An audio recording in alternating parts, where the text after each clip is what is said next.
আজকে আমরা আরবি হাতের লেখা সুন্দর করার উপায় সম্পর্কে জানবো।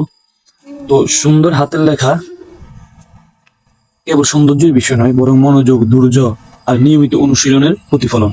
আজ আমরা জানবো কিভাবে আরবি হাতের লেখা সুন্দর করা যায়। তো এক নম্বর হচ্ছে, প্রথমে দরকার সঠিক কলম ও কাগজ। আপনার কাগজটা যদি সুন্দর হয়, কলমটা যদি একটু গাঢ় করে উঠে, তাহলে আপনার লেখাটা আরো ফুটে উঠবে, আরো সুন্দর দেখা যাবে। দুই নাম্বার হচ্ছে, আরবি হরফগুলো একে একে বেশি উঠে। যেমন প্রতিটি হরফের মূল আকৃতি আলাদাভাবে বারবার অনুশীলন করুন। যেমন আলিফ বা তা, এগুলো আগে আলাদা আলাদা করে লিখুন, পরে শব্দ মিলিয়ে লিখবেন। তিন নাম্বার হচ্ছে, সুন্দর হাতের লেখার জন্য খুব জরুরি লাইন। খেয়াল করুন প্রতিটা অক্ষরের উচ্চতা প্রস্থ যেন সঠিক হয়। চেষ্টা করুন অক্ষরের নিচের অংশ একই লাইনে রাখতে। চার নাম্বার হচ্ছে, দ্রুত নয়, ধীরে ধীরে লেখার চেষ্টা করুন।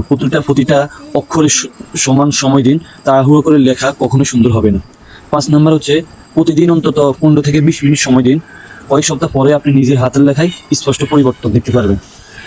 তো মনে রাখবেন, সুন্দর হাতের লেখা আল্লাহর দেয়া একটা বরকত। অনুশীলন আপনাকে পারদর্শী করে তুলবে।